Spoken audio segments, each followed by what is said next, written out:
Welcome to Eye on the Money, the television show that gives you insights into how to improve your financial well-being as well as make your money work for you. I'm Njagi. Now remember, our collaboration with Centonomy continues. We started this last week, so if you missed out on our episode, be sure to check it out on our social media handles, particularly YouTube. Just to get into our conversation of today, I just want to let you know that we'll be discussing the importance of innovation in entrepreneurship. Now, innovation and entrepreneurship are essential ingredients in building a successful commercial venture. But in as much as it's clear that innovation and entrepreneurship are closely linked, sometimes the terms are even used interchangeably. But as two distinct yet interrelated concepts, it can be tricky to pinpoint the exact relationship between them. Today on the show, we break down the relationship between innovation and entrepreneurship, as well as why, as an entrepreneur, you need to constantly innovate. With me in studio is still, of course, none other than Sheba Njagi, Head of Learning and Innovation at Centonomy. Sheba, welcome back. We're carrying on this conversation from last week. Let's do it. I'm excited. Me too. So today we're talking about innovation in entrepreneurship. Again, something that might not be very straightforward and maybe something that several businesses are not even practicing. But again, before I pick your mind, I would like to look at what the Kenyans on the streets know on the topic. Have a look. Innovation is anything and everything that will make your business do differently tomorrow. Someone will do a business to a certain science that they have known before from. They suddenly think, okay, let me just change the color of this aspect of the business. And then to make it really new, novel, by not simply copying or adapting from someone else. And that is usually for the best interest of the business. Innovation is that simple. Innovation for me, I can say the element of creativity in a business, trying to do what has been done in a different way so as to capture a bigger market share. Innovation is coming up, that act of coming up new ideas, or rather advancing on the available idea, on whatever you have is there. The idea you have, you can develop it or rather come up with a new idea, generally new idea. I can say the market is dynamic. So from time to time, the taste and preference of the market keeps on changing. So as much as we as the consumers are to furahi, but I think it's in their best interest to do whatever they are doing. So as much as ipendi, I can understand. Now I lewa too. Okay. Yes, change is inevitable. For you to improve and develop day by day, you need to apply changes. Where things around us changes, so business needs to adapt to changes as well. Okay, I like if the change is to improve on the quality of the product, and I hate if the change that they are making is something that will not be as efficient or the quality that it was before, because some products work good on some people and they don't work good on some people. So if the product is not in my favor, obviously I'll have a problem with the change. Changing the product, I don't like it because it's already on the market. Unless they're going to change on the terms of specs, advancing the specs which is already there, or rather coming up. But when you talk of the shape, that's what makes the brand. When you compare, like, let's say, let me talk about the jerseys of English Premier League. When you compare every season, when they come up with new jerseys, they tend to improve them more in both qualities, in both what the fans like. So when they come up with new brands, they come up with better things than before. I can't say specifically there is something I dislike about changes. Changes, like I said, it is coming out of a need by the mere change of the environment and the needs, the time, the trends of the environment and what people are looking for. But when you're looking at a change somewhere out there with a business, they are trying to address a market need, a customer's need. It can only offer something better than yesterday. Sometimes wanakuwa misinformed na their change resonate na the original market. Unapata maybe the person mwenye aliwapatia information do a good research. So unapata the brand ama the product wame bring it to market may lose originality. Unaona? So customers ama clients wanakuwa forced to shift to a brand wenye wana resonate nayo. What I don't like about them making changes is when they don't inform customers before making the changes. Yeah, it can be challenging sometimes to accept the changes and cope with them. You cannot just change a product because you wanted to. First of all, check on the clients. Are they good with the changes? Are these changes valid? Are they worthy being changed? Or if they are not worth it, because you might end up spending a lot of cash, capital on your changes, which will earn you nothing. So you have to check all those first. About them is that they don't consider all the suggestions from all the funds. Mostly they take from the big funds. They should consider also small scale funds too.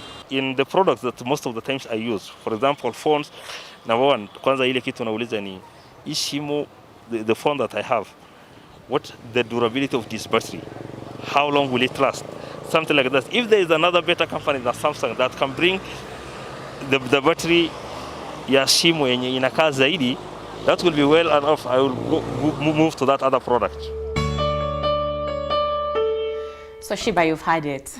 To get into it, innovation, this big word, this big elephant that we have to talk about today. Help us define it. What does it even mean? Before we even link it to entrepreneurship, when we say innovation, what does it mean? Great. I like simplifying things. For me, innovation is simply being able to look at my existing or our existing way of doing things and to see, are there opportunities for doing things better. Being able to look at our processes, right? Let's look at an example. If you run a cafe, where you sell mandazi, you sell sausages, maybe it's a chips, what do we call them, fish and chips kind of a shop. And your role as an entrepreneur, if you want to apply innovation in your business, you're actually looking at, so how do things currently run in this restaurant, in this fish and chips? How, what are the processes of food being ordered, from the process of ordering all the way to it being delivered to the client's table or the client's plate? How does it work? Is there something that we need to change? Is there something we need to improve so that our business is even able to do better? Same things to a product. Let's say I have a makeup line, or let's say I have a makeup line. My job when it comes to innovation is to ask myself, so is there anything that needs to be improved, changed, so that my clients are able to have a better experience, or get more value from being able to utilize this item? So innovation is a process that entrepreneurs apply to help them to understand what opportunities are available to improve on what they already have. And as you said, it's very, very connected to entrepreneurship, because if you remember, in our last conversation, we were trying to define what is entrepreneurship, and we said entrepreneurship is a process of identifying gaps, identifying opportunities, identifying problems in the market, and then being able to come up with solutions for it. Innovation is now reviewing and seeing the current solution, how we are currently solving it. Are we able to even do it better to improve our clients' experiences? Great. Now, Sheba, with that said, and what I've picked is you look inward, look at your processes, see where you can do better, see what's not working, fix that. In the business context, would you say innovation is an ongoing process? And by that I mean on a daily basis, should you be looking out for something to improve? Or is it something whereby you say, okay, you know what, we've done 6 months in the year, let's look at how the business is performing? Is it something that should be strategic, which you plan for in the year? Or is it something that should every day, how does that work? I really like that question. One of the things I'd say is it's not an everyday thing, because sometimes, certain businesses can afford to have, an innovations lead or an innovations manager to make sure they are focusing on, new ways of doing things or exploring new ways of doing things on a day-to-day basis. But a young business or a small business that's probably being run by one person or two may not be able to do everything every day, plus also every day reviewing new ways of doing things.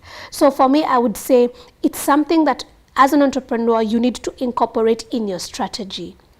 So back to the fish and chips, right? this person may not be able to every time, every day, innovate or look for opportunities to innovate, but they can include innovation or the process of innovation as an activity they can be doing quarterly or annually, as you have mentioned, where there's something we usually do at Centonomy Entrepreneur. We challenge entrepreneurs, journal every day. Have a conversation with yourself every single day. What did I like about my business today? What stood out? What are some of the opportunities I am seeing in our business? It doesn't mean you act on them today. It just means that now, because every day you are journaling, by the end of the month or by the end of the quarter, you can now say, let me bring together all these insights. What can we do differently? So you may not be able to do every day, but there are certain small things you can do every day to support you on your journey of innovation. And then when you grow up and you become like some of these big companies, then you can be able to incorporate it as your day-to-day or in your workflow as you go by. But there are such simple ways like this to be able to incorporate it. And now, even still in line with that, and this is really for purposes of clarity, it's very easy, Sheba, for as someone who works in an organization or even an organization that I could say could ideally be working well, or a business, to fall into a comfort zone or into old habits where if it's working, there's a phrase, if it's not broken, why fix it? So if I'm making sales, my product is being taken out there, why am I even trying to change anything about it, right? So the question then is, to still stay on the course of how important innovation is, do you need help of an external person? Because internally you can fail to be critical about that. Or do you need to set up an innovation desk? I don't know if you're understanding my train of thought. How would you advise when it comes to that? Wow, I like that. And so let me tackle two aspects of your question in two ways. Number one, do you know it's not only employees who get comfortable, even entrepreneurs. It's so easy. It's very easy. As you said, if it's not broken, why fix it? That's why that kind of attitude is, I don't even call it an entrepreneurial attitude. That's a self-employed attitude. Okay? If it's not broken, why not fix it? That's a self-employed attitude. So if we are now wearing the entrepreneur's hat, you're like, it doesn't have to be broken. My job here is to make sure that I am solving a need or a problem to the best of our abilities. Our job is to always excel, and surprise our customers each and every time. And if that is what I commit to, then I can start asking myself, what are some of the ways or what are some of the steps I can implement in my business, whatever level I am, for me to be able to see these opportunities. As a startup, if you're a startup or a very young business, you may not be able to employ an innovation desk, you know, that would be like a huge cost. It may not be easy to employ an innovations guru or a design thinker to come and work for you. You know, it could be expensive. But as I said, there are small steps that you can take that can support you in your journey of innovation.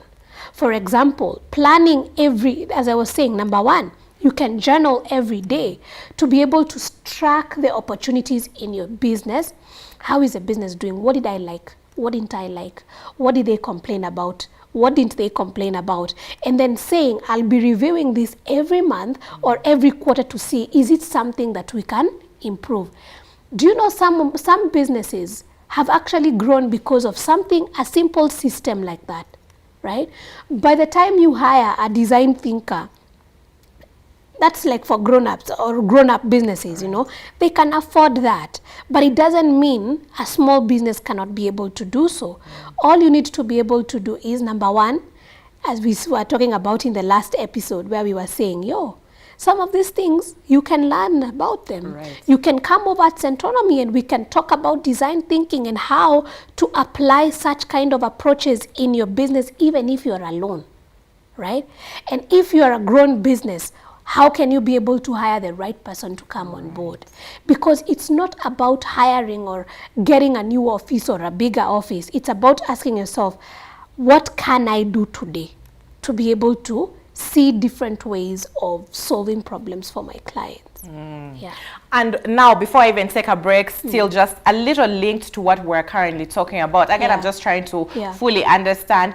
A lot of people, when they think about innovation, again, they'll think the product, right? Maybe I need to switch up the product a bit. And that's why we've seen, you know, we'll see, without name dropping, some companies, like they'll say, oh, more improved taste. You know what I mean? Better packaging, it will be the product. So as a business owner, when I'm thinking of innovation, is it strictly about the product because that's what gets to the customer, or a system somewhere in there as well? This whole concept of innovation, what does it encompass? Oh, wow. And no, it's not just the product. It can also be the process. It can also be, process means how we do it, how we usually do things.